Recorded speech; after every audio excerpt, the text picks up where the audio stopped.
Well, hello and welcome to the Simple Sales System. My name is Trevor Crane. This is my beautiful wife, my amazing, gorgeous, beautiful little daughter, Phoenix Rose. And today we're going to give you something that we hope you use as a cheat sheet. In fact, we hope you print out a version of this for yourself to use as a checklist that literally anytime you go to another person, you have a conversation where you want to influence someone, whether it's on the phone, if it's face-to-face, you name it, you can literally use this as a checklist to go ahead and make sure you follow each of the steps of this system so that you don't miss any of them. And the truth is, this is so quick and easy, anybody can use it. It's good for any business. It's got 4 simple steps, and it really can work for you. And here's some examples. One of my friends and a client of mine named Lance has a pooper scooper business, and he says here, from one meeting with Trevor, he cut his expenses $3,000 a month, and he increased his income over $1,000 a month. Now, we shared this system with him. He trained it, implemented it with his business, and he made a lot of money. That's pretty good from using this system.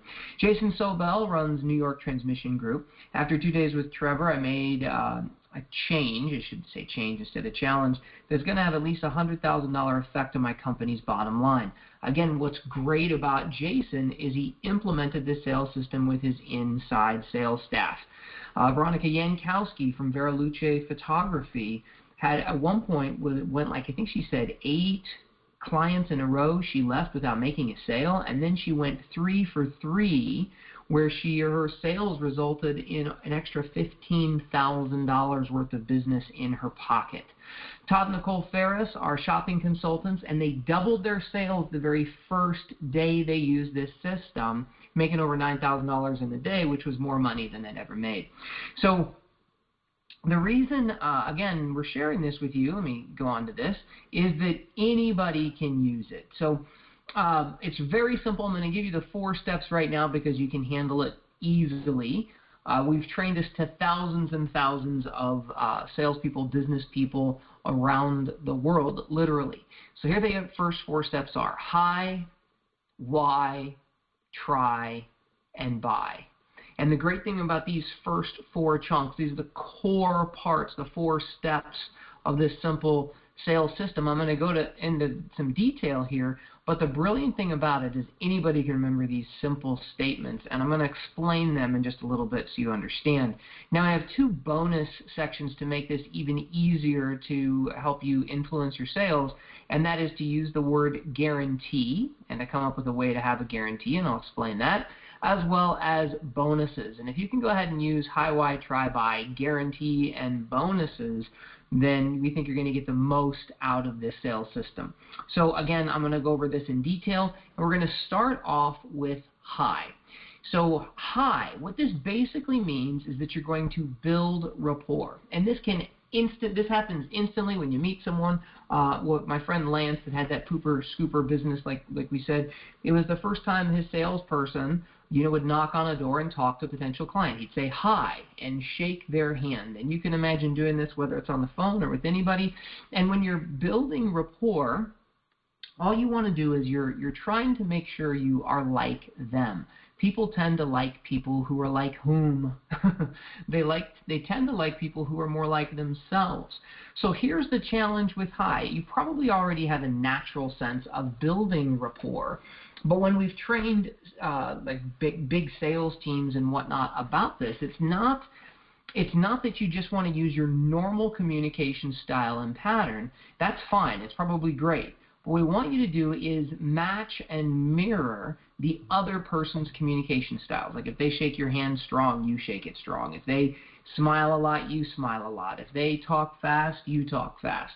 It's matching and mirroring them, and you can do it with their language, body, you can do it with tempo, like whether someone talks fast or someone talks slow, and this will start at the very beginning of your conversation, and quite frankly, it'll go through your entire conversation of remembering to shift your communication patterns so that they're more similar to the person you're communicating with. And again, when you're building rapport, you're trying to focus on the things that are similar. This could come if you're in someone's office and you actually notice that they have a picture of a fish on their above their desk, and you go ahead and you like to fish, and you can say, oh my goodness, I like to fish, or you have an uncle who fishes, or something like that. It's pretty simple. This isn't obviously anything new, but just this step alone has helped me close clients and business, and I'm sure it has you as well. So let's move on to the next one, because that's a pretty easy first step. And the second question is why. Now, quite frankly, the steps of this sales system are so easy. However, what we're going to recommend is that you don't rush through them. You don't want to rush the rapport process in the building a relationship with someone. And then when you start the question why, and you find out from them, like, why are you here? And I think my wife and I came up with this pattern of structuring the sales system when she was, I think she'd gone to see she went in to get her skin done. She had a facial for the first time, and I think she went in for a Groupon coupon. And what we noticed was that she'd gone in for a facial twice right before we got married, 2 different times, and one time she wanted some help. She was there for her face because she wanted to look beautiful in our wedding, and then she the first time she went, she said, hey, how can I, make sure I look gorgeous for my wedding? And she asked for skincare products and different things, and they made her recommendations that were outside their place of business. They're like, well, go look for it on Google and you might find it. And she really wasn't happy with the quality of service that she received there. Actually, that's not true. She liked the facial. They just didn't help her with her why. She wasn't there for one facial. She walked in for one facial, but she wanted some help. And they didn't really find out what she wanted, and they certainly didn't meet her needs. So when you're asking this question, why, you really just want to probe. It's that easy, like, hey, why am I here today, or why are we meeting here? And then 70% of your communication will now happen in why before you move on to the other sections. Now, why can happen pretty quickly, like why are we here today? What made you curious to take this appointment with me today? That's another good one. But what you're going to then focus on, and this is where it comes into a little, probing, is you want to ask questions about their pain.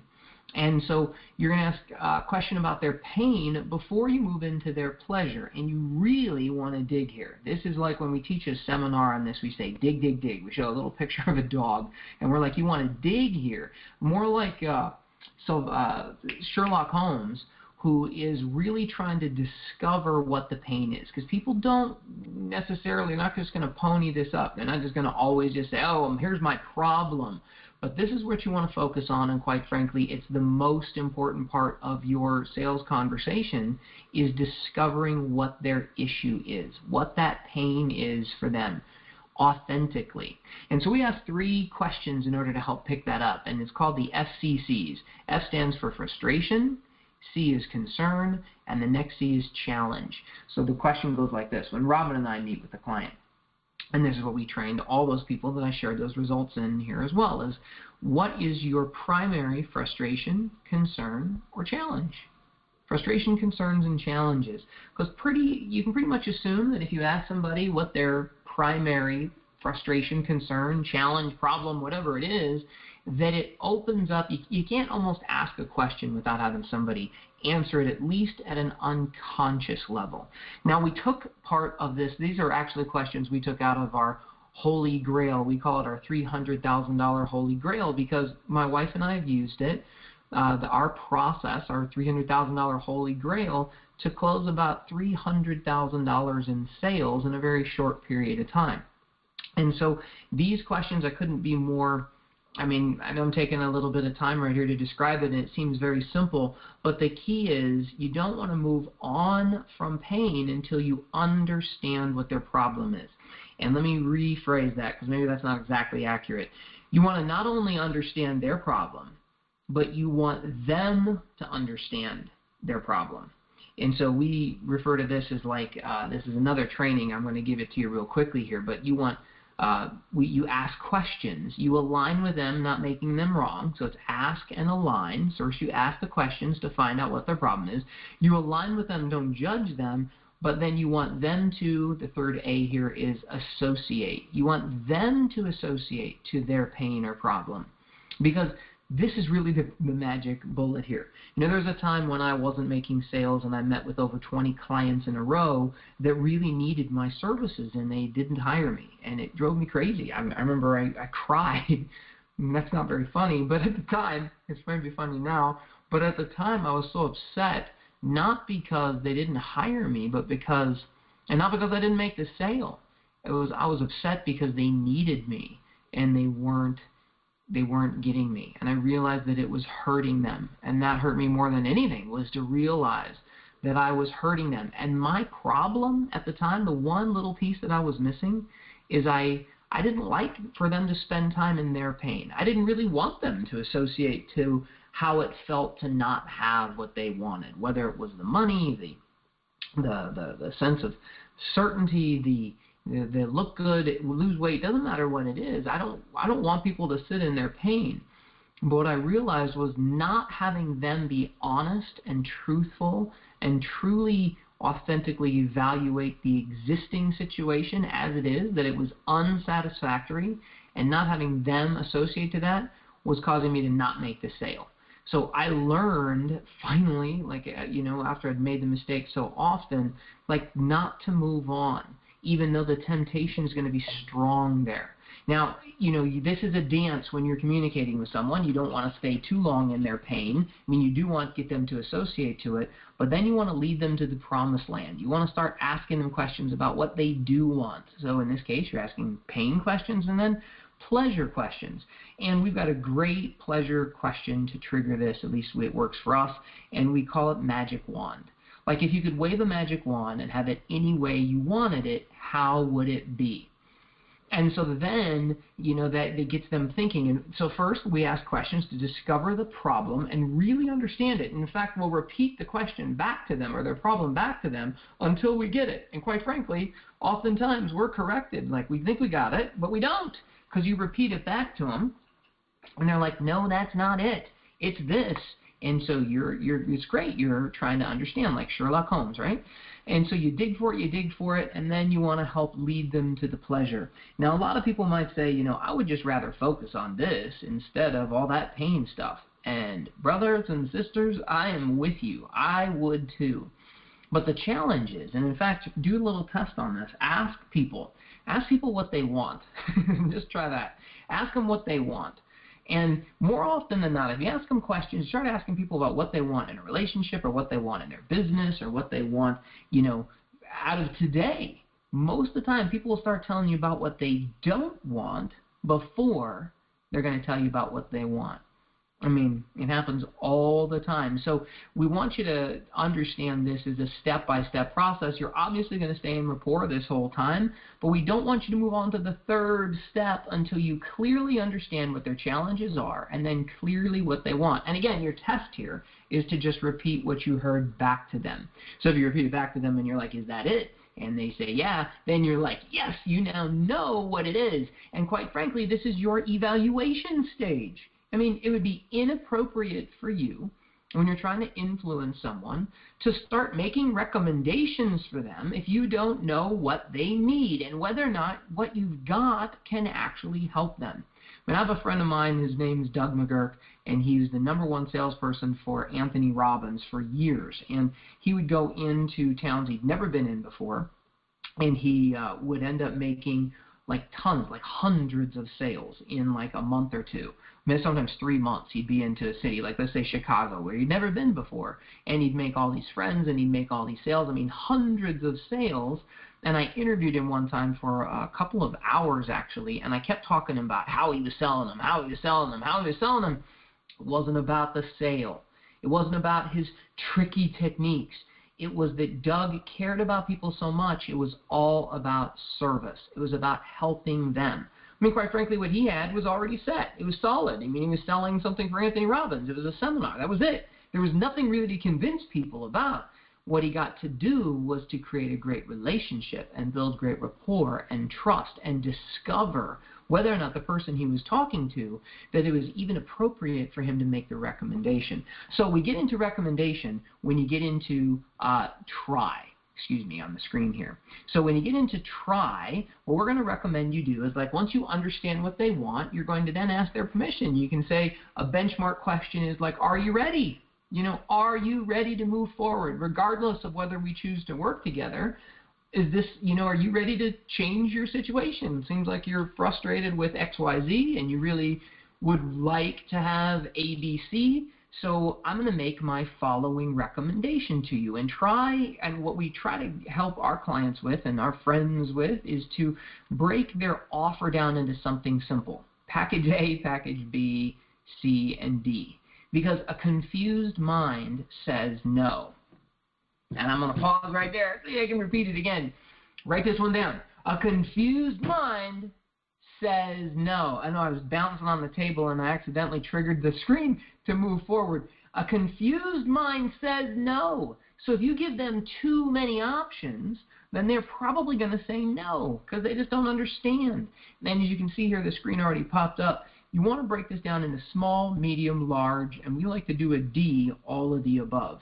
So whatever you're selling, healthcare products, you know, whatever it is, if you want to get people to make a decision, whatever it is, you want to give them a small commitment, a medium commitment, a large one, and all of the above. And I can't think of a business we've ever worked with where this wasn't an appropriate response. This is obviously when you're talking to and communicating with someone, once you understand clearly what they need, then you can make your recommendation. And the cool thing about this is after you hear what they need, you probably have an idea of which of your packages would be the most appropriate for them. And by the way, even if you're going to offer them your small package, or you might say, well, gosh, I customize my thing every time, and every one of my clients is different. Well, great, then customize it, because quite frankly, so do we. We do that with every time we work with a client. We customize what we have for our client, but we break it into four, no more than four options. And we use the other options to almost, like if we think they need the small package, for example, we'll use the other options to build value into the small one, or vice versa. We'll use the large option, we'll use the small or medium packages to build value in the large one if we're going to offer package C. So what we promised is that any business can use this, and you definitely can, and now you got to figure out what you want to offer them and how. You might have 100 things to sell. That's fine. When you make your recommendation, make it easy for your prospect. Give them a small, medium, large, or D, all of the above. And by the way, there are personality styles that this just kind of goes to. I had a parasail boat and a water sports business at one point, and I discovered when we finally got our packaging like this that there were just the types of people that would always buy the smallest option. There were personality types that would always buy the medium option. And there are personality types that always wanted the biggest option. And then there were some guys or gals that come out on the boat and they would say, you know what, give me everything you got. I want it all. So and the great thing is that in this example, you're able to customize your package for each personality type and make an appropriate recommendation. Now the fourth step here is buy. We already covered this, but not the detail here. Now this is collect the money, and I gotta say this is a challenge for many of us. I know that I've made a few mistakes myself over the years, and I gotta admit I've done it recently where I've said, well, okay, you ready to buy? And they're like, yeah, I gotta think about it, whatever. Let me read the agreement, and I'll talk to you later. Like, that's not it. Buy is that you collect the money. Like, it's a no until the money's in your bank. And my wife actually taught me this. I used to get excited about people saying yes until, then later they say no. That's not a yes. That's a no. You're not really collecting this deal until you collect the money, until you get the signature on the contract. And it's very rarely that it's appropriate in our experience that you don't collect the money. Like, you've got to stay inside the sales process. A very good friend of mine works with huge Fortune 500 companies, and he's in talking to the owner of that company or the decision maker in that group, and he will come back with his proposal after doing his analysis. He does an analysis, like he does the why section, and then he comes back for another appointment to make his recommendation. That's try. and collect the contract, collect the agreement, collect the money. And he does not do that. He doesn't mail it to them and say, hey, did you like it or not? And now he's waiting for a phone call and a yes or a no. No, that is not how it works. It is that he holds their hand through the process, and he gives them 2 extra things that we think will hugely improve your effectiveness of your system. And number 1, that is your guarantee. You got to find a way to make a guarantee, and this makes it irresistible. I mean, you want to give your client the opportunity. I mean, if you've discovered that they need your services and that they've got this pain and they've got this desire, and then you don't give them any kind of guarantee, then this is one of the reasons why they might not buy from you. So what we do is we give a 5-to-1 money-back guarantee anytime we start working with a new client. So that means if they spend $1,000 with us, during the first session they meet with us, they've got to believe absolutely that it was worth 5 times more than they spent. That would be $5,000, not $1,000, but $5,000. We have clients who give us $10,000 for their first engagement with us, or $20,000. Well, 5 times 20 is $100,000. So that means the impetus to deliver that result is on me. The client is actually in the driver's seat for our guarantee, because we guarantee that they must believe the first session.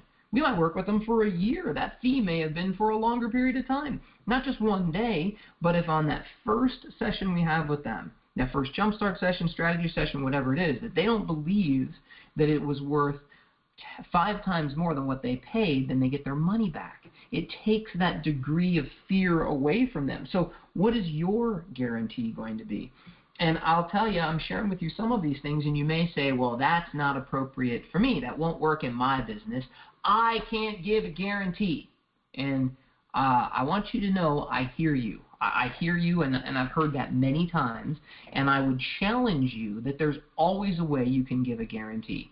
I have yet to find someone who can't. From every person who said exactly that same thing, it's just how you give the guarantee and what it is that you guarantee. And I'll give you a couple examples.